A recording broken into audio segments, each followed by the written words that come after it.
So the most important thing in Canucks land right now is making sure they can find a way to re-sign their franchise player Elias Pettersson. Now you'll get two groups of people here. You'll get the people who are shaking in their boots, terrified that he's going to pull what we've seen some other RFAs pull in this past couple of years here, which might lead to him leaving. And you got the group who's not worried at all. He's going to resign. Even if he doesn't, it's either more cap space or a bunch of assets that we got to trade. I ain't worried about it at all. But I've always wondered how much of Pettersson resigning depends on the Canucks actually being good and having a plan going forward to be good. I mean, he's been on some horrible, painful Canucks teams. And he's only ever been on one playoff run, and he didn't even get to play in his home building at all during that run. And as we know, Elliot Friedman had a pretty infamous boat ride with Elias Pettersson last week, and he went on the Halford and Bruff show yesterday, and he mentioned that the team's success this season will greatly influence how much Pettersson wants to re-sign with the team or not, going into this next offseason as an RFA. And Elliot's not the first one to float that idea around. He's just the most credible because he is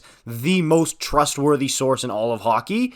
But to me, reading between the lines, that means make the playoffs. And you look at the Pacific Division right now, it's death row, man. I mean, you got the Cup champs, Golden Knights, Seattle's really good, the LA Kings got better and they were already really good. The Flames had more points than the Florida Panthers who went to the Cup final, and they're going to be better without Daryl Sutter sinking the ship. And oh yeah, the best player in the world is in this division, and I mean, this is probably the best chance the Oilers have had to go for a cup since McDavid has put on the jersey. So how in the heck are the Canucks supposed to make the playoffs in that division? I know a lot of you are going to say, oh, the wild card. Hey, it's not much easier over there. I do think the Canucks are going to be a ton better than they were last year. I mean, they showed it in the second half of last season, and I love the moves they made on defense and free agency. I just don't think it's going to be enough to make the playoffs. And if they miss the playoffs again, you get an angry mob fan base.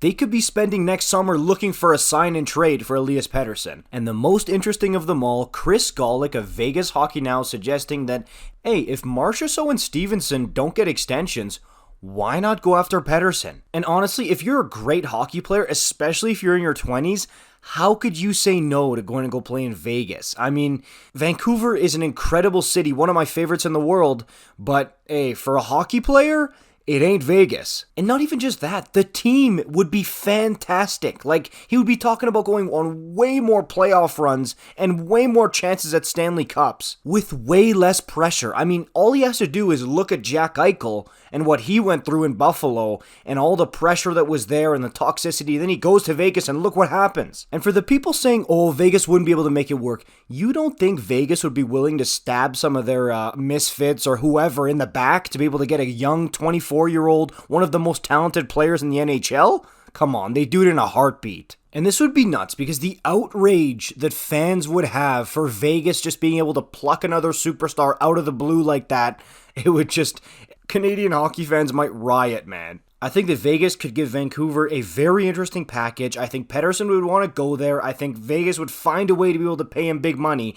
And, I mean, Eichel Pettersson down the middle, who's going to say no to that? This is something that definitely could happen if things keep going south for Vancouver and they miss the playoffs again. Now, if they go on a Cinderella run, they have a great season, the Canucks do, and they go into the playoffs, and I mean, that changes everything, man. Seriously, that alone changes so much for this negotiation. But we'll see where it goes. Let me know what you guys think about this in the comments down below. As usual, like, comment, subscribe. I'll see you in the next one. Peace out.